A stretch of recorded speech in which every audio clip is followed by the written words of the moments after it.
Évangile de Jésus-Christ selon saint Marc, chapitre 6, versets 7 à 13.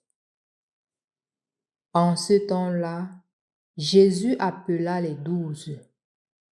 Alors, il commença à les envoyer en mission 2 par 2. Il leur donnait autorité sur les esprits impurs, et il leur prescrivit de ne rien prendre pour la route, mais seulement un bâton. Pas de pain, pas de sac, pas de pièces de monnaie dans leur ceinture. Mettez des sandales, ne prenez pas de tunique de rechange.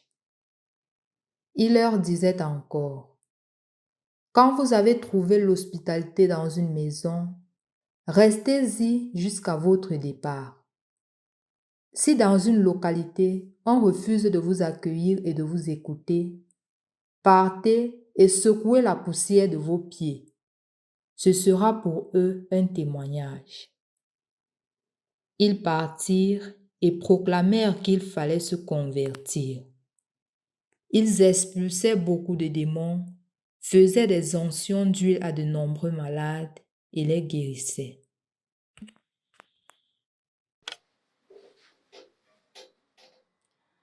Au nom du Père et du Fils et du Saint-Esprit. Amen. Le soit Jésus-Christ. En ce jour, chers frères et sœurs dans le Christ, le texte nous adresse 3 choses essentielles. L'appel de Dieu à notre égard, notre envoi en mission et les effets et la résultante de notre envoi en mission par Dieu lui-même. Premièrement, le Seigneur appelle.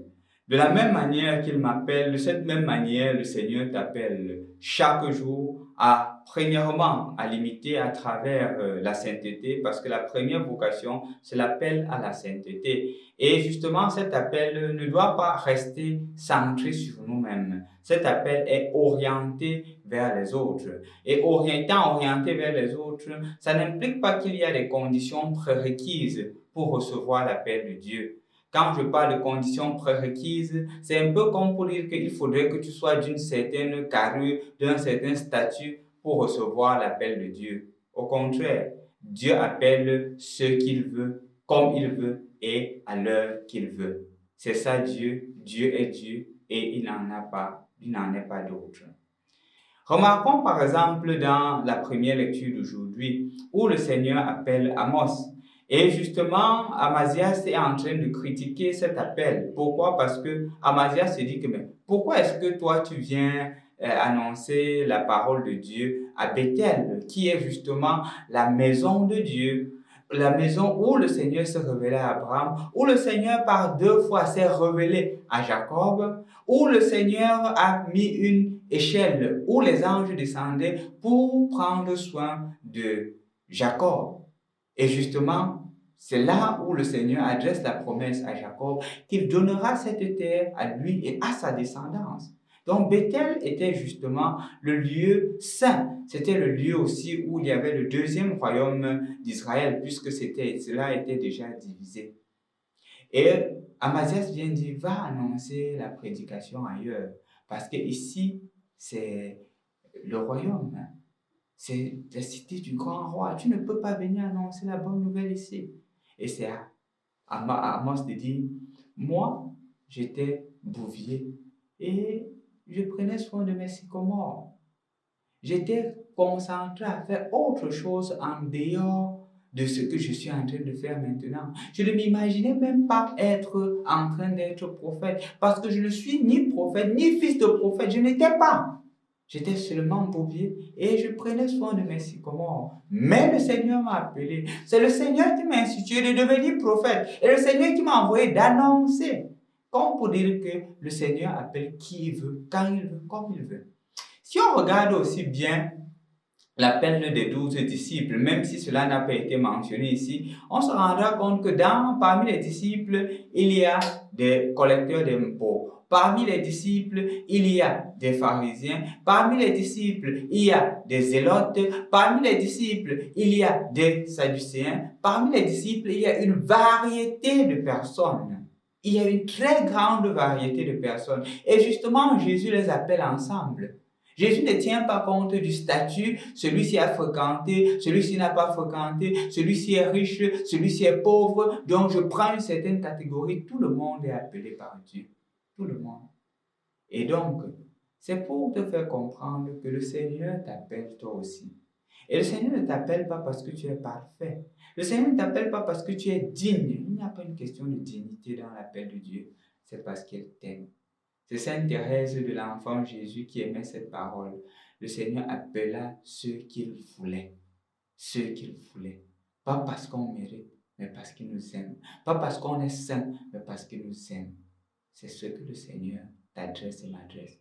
Et donc, dans ta situation, ne te dis pas que le Seigneur ne peut pas t'appeler. Le Seigneur aussi t'adresse ce même appel. Cet appel à aller l'annoncer.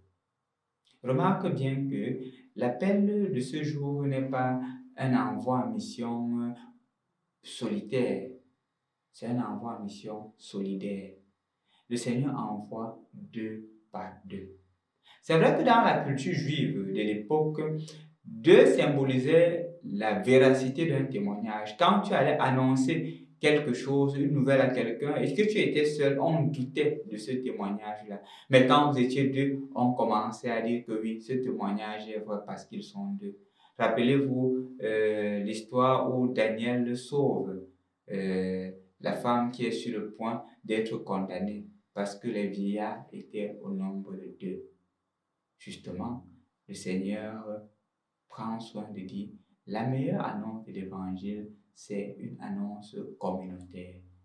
On n'est pas évangélisateur solitaire. De la même manière que notre Dieu est Dieu trinitaire, de cette même manière, quand nous annonçons Jésus, nous annonçons sa parole, nous faisons cette annonce ensemble avec nos frères et sœurs humains. Et donc, c'est d'abord l'expérience de pouvoir découvrir, reconnaître Dieu dans mon frère ou dans ma sœur. Deuxièmement, donc dans l'annonce de l'Évangile, les choses se passent selon la volonté de Dieu.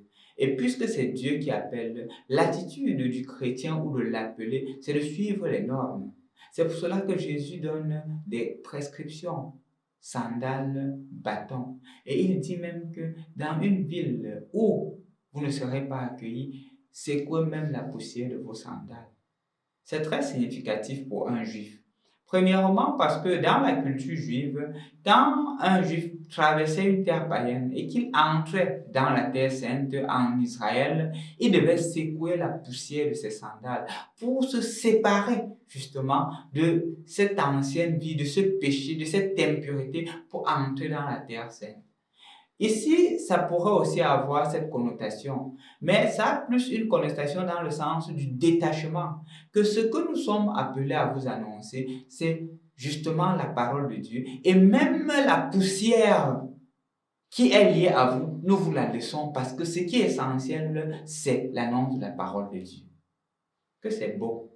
C'est beau pourquoi? Parce que, chers frères et sœurs dans le Christ, ceci met en garde toute personne qui voudrait faire de l'annonce de l'Évangile une affaire personnelle. L'annonce de l'Évangile, ce n'est pas d'abord en vue de recevoir un gain. Je vous dirais même, ce n'est pas en vue de recevoir une récompense. Le missionnaire de l'Évangile se contente essentiellement d'annoncer et il ne se charge pas, il ne possède pas. C'est pour cela qu'il doit être détaché. Il doit être entièrement détaché. Détaché pour annoncer l'Évangile. Détaché de tout ce qu'il pourrait avoir. C'est pour cela que j'ai l'habitude de dire que généralement, pour un missionnaire de l'Évangile, ce qu'il reçoit n'est jamais pour lui. Il est toujours comme un pont qui permet à deux réalités de se rencontrer.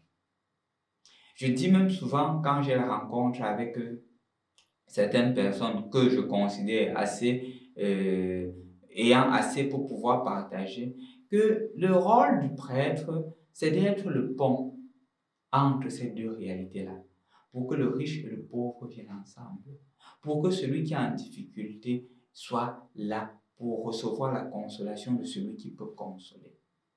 Et donc, comme prêtre, comme missionnaire de l'Évangile, notre devoir, c'est de toujours nous détacher. Et quand nous recevons quelque chose, ce n'est jamais pour nous. C'est toujours pour ceux qui sont dans le besoin. C'est toujours pour les nécessités. Que toi aussi aujourd'hui, tu te rappelles de cette parole. Que l'annonce de l'évangile, ce n'est pas pour un gain quelconque personnel. C'est toujours pour faire connaître Jésus, le faire aimer en tout et pour tout. Remarque enfin que dans l'annonce de l'évangile, il y a des difficultés. Le rejet, ça va exister. Peut-être le rejet des membres de ta famille, peut-être le rejet des personnes qui te sont proches. Le rejet existe. Mais sois-en convaincu, la parole de Dieu triomphe toujours. Cette parole de Dieu triomphe. Le Seigneur t'appelle ici aujourd'hui, quelle que soit ta situation, quel que soit ton passé, à l'annoncer, à faire l'expérience de sa miséricorde. Ne dis pas que non, je ne peux pas parler de Jésus. Amos ne s'attendait pas. Le Seigneur te choisit aujourd'hui. Quel que soit ce que tu es en train de faire, engage-toi à me faire connaître. Engage-toi à me faire aimer. Engage-toi à répandre ma bonne nouvelle, non seulement à travers une belle parole, mais spécialement à travers une vie de témoignage. Bon 15e dimanche du temps ordinaire, année liturgique B. Au nom du Père et du Fils et du Saint-Esprit. Amen.